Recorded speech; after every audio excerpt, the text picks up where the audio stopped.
दोस्तों, भारत की स्वतंत्रता की लड़ाई में आज हम बात करेंगे दो सिख योद्धाओं की, दो सिख स्वतंत्रता सेनानियों की, भगत सिंह और उधम सिंह जी के बारे में।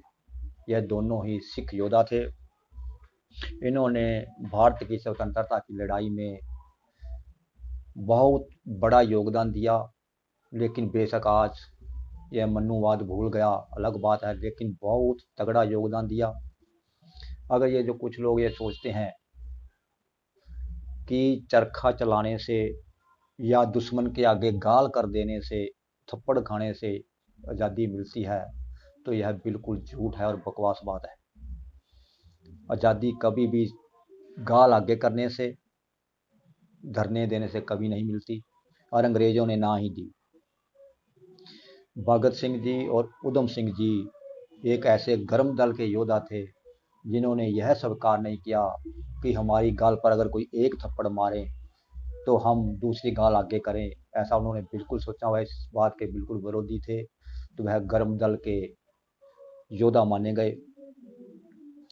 वह सिख थे, केसधारी थे, लेकिन जब उन्होंने सोचा कि अगर दुश्मन से लड़ना है, अगर कामयाबी हासिल करनी है और अपने मंसूबे को अंजाम देना है, तो हमें दुश्मन के यानी कि अंग्रेजों के भेष में ही जाना होगा, तभी हम सफल होंगे।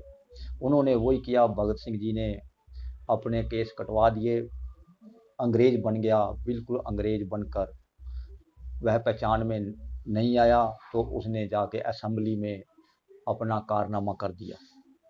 अगर वह सिख फॉर्म में जाता, सिख रूप में जाता, और शायद उसको अंग्रेज दूर से ही पहचान लेते, यह आ गया भगत सिंह।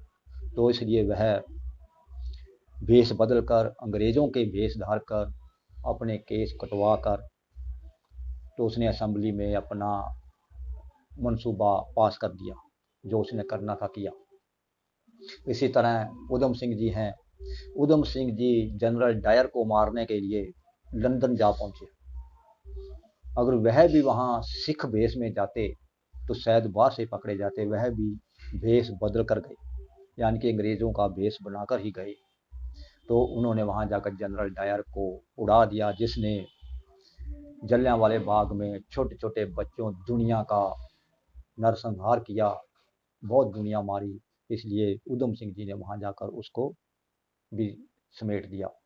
मेरा कहने का मतलब ये है कि स्वतंत्रता की, भारत की आज़ादी की लड़ाई में भगत सिंह और उधम सिंह दोनों ने आज़ादी के लिए अपना भेष बदला और अंग्रेज़ों का भेष धार करके, उनके घर में घुस करके, उनके साथ शामिल होकर के अपने मंसूबों को अंजाम दिया।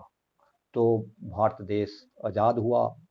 सिखों की 90% कुर्बानियां हैं, लेकिन सिखों को क्या मिला, क्या नहीं मिला, यह तो सरकार ही जानती है और यह मनुवाद जानता है। बस मैं तो इतना कहूँगा कि भगत सिंह जी और उधम सिंह जी का भारत की आज़ादी की लड़ाई में बहुत बड़ा योगदान है, जो शायद किसी ने नहीं दिया। अगर आप कहें कि महात्मा गांधी के चरखा चलाने से या थप्पड़ खाने से आज़ादी मिली है, तो यह बिल्कुल झूठ है। ऐसा हो नहीं सकता।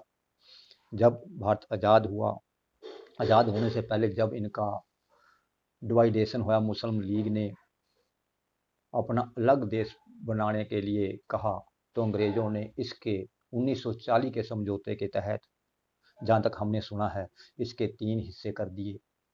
वह 3 हिस्से क्या थे वह सब जानते होंगे, नहीं जानते तो मता 1940 पढ़ लीजिए।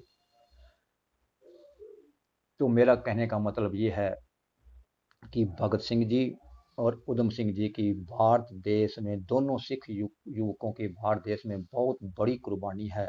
लेकिन यह कुर्बानी सिखों के काम नहीं आई, व्यर्थ गई। कुछ गद्दार, उस वक्त के कुछ गद्दार सिखों के कारण यह कुर्बानी व्यर्थ ही चली गई।